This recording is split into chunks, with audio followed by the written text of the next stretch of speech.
Hi అండి. ఇవాల్టి వీడియోలో సిపిఆర్ గురించి తెలుసుకుందాం. Cardio pulmonary resuscitation. ఈ ఈ సిపిఆర్ అనేది ఒక ఎమర్జెన్సీ ట్రీట్మెంట్. ఇది పేషెంట్ కొలాప్స్ అయిన వెంటనే ఈ సిపిఆర్ అనేది మనం స్టార్ట్ చేయాలి. సో దానికంటే ముందు మన మెడ వెనకాల కెరోటిడ్ ఆర్టరీ అనేది ఉంటుంది. సో దాన్ని చెక్ చేసుకోవాలి. అందులో ఏం రెస్పాన్స్ మనకి కనిపించకపోతే తర్వాత పల్స్ చెక్ చేసుకోవాలి. పల్స్లో కూడా ఏం రెస్పాన్స్ మనకి కనిపించకపోతే తర్వాతకి శ్వాస తీసుకోవడంలో చూడాలి. తర్వాతకి సాచురేషన్, పల్స్ అనేవి చెక్ చేసుకోవాలి. సో ఇవన్నీ చెక్ చేశాక మనకి ఏం యూజ్ లేకపోతే అప్పుడు మనం సిపిఆర్ అనేది స్టార్ట్ చేసుకోవాలి. సో వీడియోలో ముందుగా పేషెంట్ చుట్టుపక్కల ఉన్న వాటిని తీసేసి పేషెంట్కి సేఫ్టీ కల్పించాలి. తర్వాత వీడియోలో చూపించినట్టుగా పొజిషన్ పెట్టి పేషెంట్కి అనేది సిపిఆర్ అనేది మనం చేయాలి.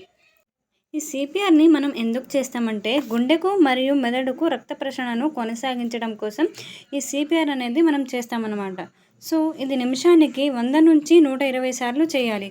100 నుంచి 120 సార్లు ఛాతీ మధ్యలో గట్టిగా మరియు వేగంగా అనేది నొక్కాలన్నమాట. ప్రతి 30 ఛాతీ కుదింపుల తర్వాత 2 కృత్రిమ శ్వాసను మనం పేషెంట్కి అందచేయాలి. తర్వాత పేషెంట్ స్పృహలోకి వచ్చాక అతని కండిషన్ బట్టి ఆక్సిజన్ పెట్టాలా వద్దా డిసైడ్ చేసుకోవాలి. హాయ్ ఫ్రెండ్స్, మీకు క్లియర్గా అర్థం కావడం కోసం నేను కొన్ని ఫొటోస్ అనేవి పెడుతున్నాను.